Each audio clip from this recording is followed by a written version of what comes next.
ating white pasta. So, nakita nyo naman, meaty.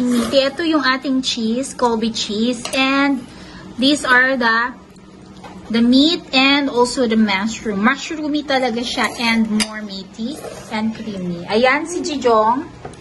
Ayan sila, kumakain sila guys. So, talagang kinakain nila ito with kimchi. Ayan. So, yan. Jejo nga, lami ka, yo! Ate? How? Good? I love it. I love it. Yum.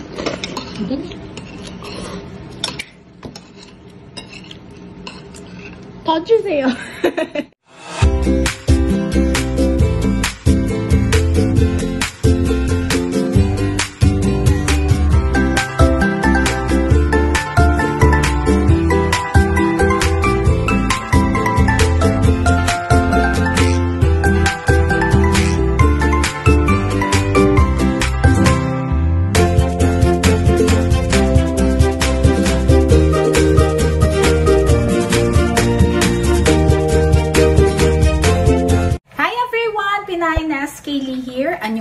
Today guys, ituturo ko sa inyo kung paano ko gumawa ng aking white pasta. This is the common food that I'm cooking in the house. I make it more meaty kasi I put some pork and ground balls or any pork that I have. If I don't have pork or any meat, I put in more mushrooms. Kasi ang aking anak na babae ay mahilig sa mushroom. At lahat itong mga niluluto at tinuturo ko sa inyo, ito talaga yung kinakain namin. At talagang tradisyon na namin na twice a week merong ganito. Tsaka talagang kinakain din ng aking asawa. Ang common Korean, hindi masyado sa mga pasta nito kasi meron silang sariling pasta na more on spicy at saka talagang masasabi mong Korean style na pasta make or spaghetti nila, which is the bibimbapsu. But for me, our tradition in our own family, kumakain kami nito at talagang kinakain din ng asawa ko and they like it, lalo na pag maraming cheese. Medyo tipid-tipid lang sa mga items at saka mga ingredients. Masarap talaga at magandang magluto ng homemade kasi nowadays guys, talagang malaking matitipid mo pag ikaw ay nag-homemade cook food. At hindi talaga mawawala ito sa aming budget. Every week, bumibili kami ng pasta. Ganon din sa mga macaroni. Sa ibang mga Korean family, hindi sila, lalo na may mga traditional o may mga matatanda or belongs to extended family, hindi sila masyadong kumakain ito kasi nga medyo oily ang kanila, tsaka ibang lasa kasi nila. Pero, swerte pa rin ako guys because my husband like it. So, I hope you like it also and it gives you idea of how I make my own style white pasta. Magluluto na tayo. Nag-make na tayo ng at gagamitin natin itong pasta nito. And then, ayan. So, naghiwa na tayo nito.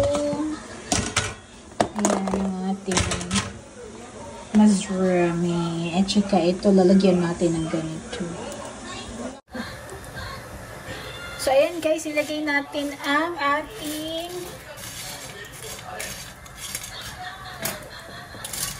noodles. Siya.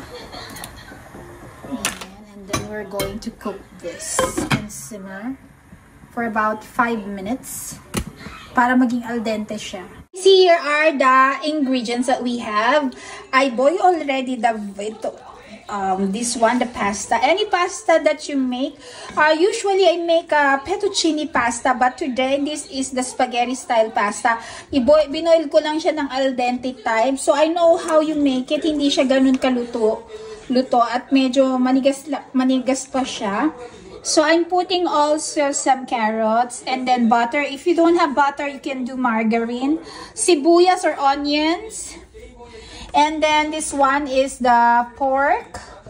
Slice in the small parts. Yung medyo chunky flavor siya. Tapos, ito yung milk na I have in the house. But you can make, if you have poultry milk at medyo creamy, you can do that. Or you can use that. This is the cheese that I have in the house. This is the Colby Jack cheese. Ayan. And then, more of the mushroom. Medyo madami. Babawasan ko ito mamaya. And then, this is the garlic. Ayan. Garlic na gagamitin. Siyempre, para masarap. And then, gagawa tayo ng, dito yung parang pampalapot. So, this will be good for our cream. And also, I'm gonna put some, pork cubes para pampalasa. And then, I'm going to put in some, ketchup or fish sauce para pampaasim ng konti. One, tablespoon of ketchup. Okay, so I'm gonna show you how to make it. And then to make it more special like this, yung iba nilalagyan nila ng broccoli. For me, I will put carrots in it. And some people, they put in some, dried rosemary or anything. But I don't have that. I just have sometimes onion chives. Okay, so let's do it. So, ayan guys, we're going to do that now. And then, in the hot pot, we're going to use, this is my favorite. Ayan, medyo sira-sira na siya. Pero I like it. Ayan. So, a little bit more. Ayan. So, this is my hot pot. Malaki siya, guys. I put margarine, butter. If you don't have margarine or butter, just plain cooking oil, guys. But delicious the butter. We're gonna add in first this one so that it will be meaty and more flavorful. So we're going to put in the meat. Yan siya, guys. Yung meat natin. Hindi siya ganun kapino. So guys, I'm gonna put in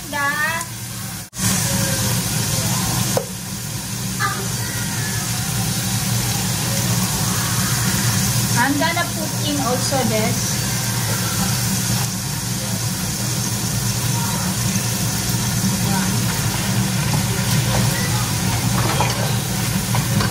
I'm gonna put in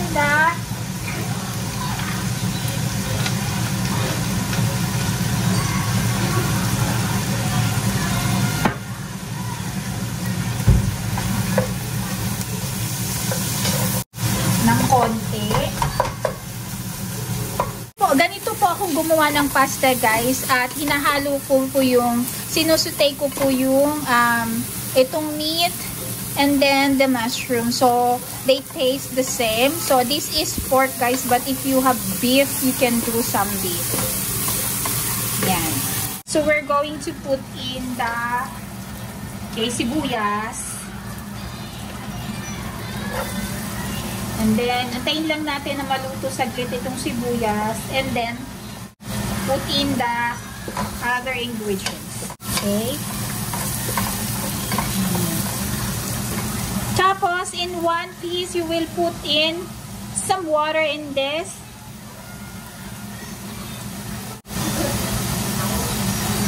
This will be the sauce, thickening sauce for for our pasta. And this will be our sauce. I will make milk as my sauce. This will be the base. Okay, dadamihan natin to, guys. Okay, wait a minute. 100 grams yung ating kaya madami siya dapat. Okay, so this will be like that. And then, we're gonna put in also our carrots para maluto din siya. This will be color of our ingredients. And this will add also some delicious flavor. Yung medyo matamis siyang flavor. I'm gonna add in also the fish sauce. 1 teaspoon lang for taste.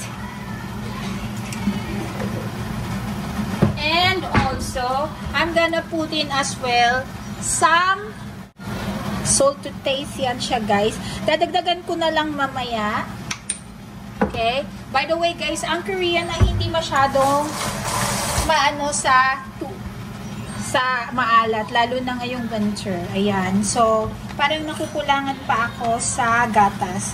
So, this will be the sauce of our white pasta. Basta, trust me guys, madali lang siya at hindi siya complicated. Ilang beses ko na ito ginawa eh. Ayan. So, 1 1/2. Okay, ayan siya. So, we're going to boil this. If the sauce is already thickened because of the rice flour that I put in, niligay ko na rin yung cheese na Colby cheese at saka yung noodles. Pasensya na guys, hindi ko na napakita yung aking paglagay ng pasta kasi nakalimutan ni open yung camera. Alam nyo naman, ako lang talaga ang nag-shoot ng videos ko kaya nakalimutan. Sorry naman. So as you can see guys, this is my first plate of my white pasta at nakikita nyo al dente kasi yung noodles at hindi overcooked, hindi siya malata.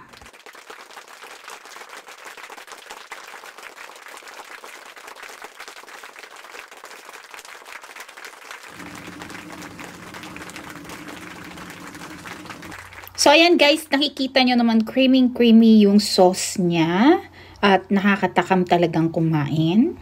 Yung ulam namin today, konti lang yung aming panchan. So, we are having, kunin mo nga yun na, we are having pasta. Okay. Ayan guys, yung ating pasta na ginawa. So, this is for Ina. And then, she will going to have a first bite. Yeah.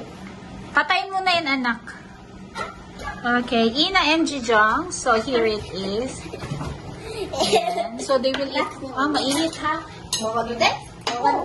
Ay, nakalimutan ko yung cheese. May cheese kami. May cheese. Yan, nilagyan natin ng cheese na lake. Tapos, oh my God, medyo na ano siya. Nasunod yung glass. Ate? How? Good. I love it. I love it. Ha? Bumaba. Bakit mo ginanya ng 옥수수? 내가 뚜껑을 넣어봤는데 옥수수 테러다. Itan na, 먼저 먹어. Itan. 먼저 먹어, aga. Don't mess around. Don't mess around to me.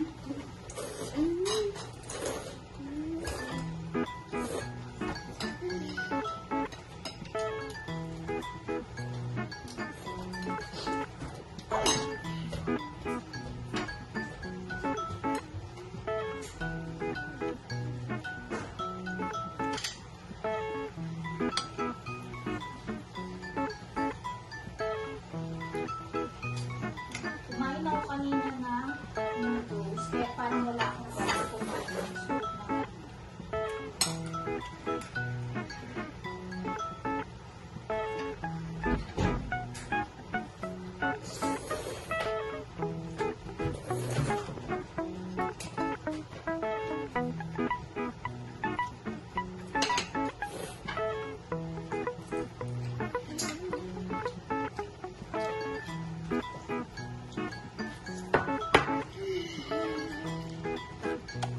Ayan guys, pinakita ko sa inyo kung paano ko niluluto ang aking special dish na white pasta. Ito talaga yung favorite namin. Di ba na favorite mo to?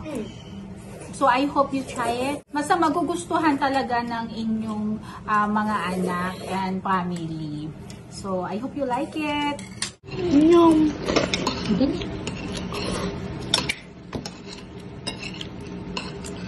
더 주세요. Ano ba yan? Pati ilong mo kumakain. Ay, nagkalat. Para, pati buhok mo meron. Ote, masista? Oh my God! Oh my God! Ang second bat ni Ina na food.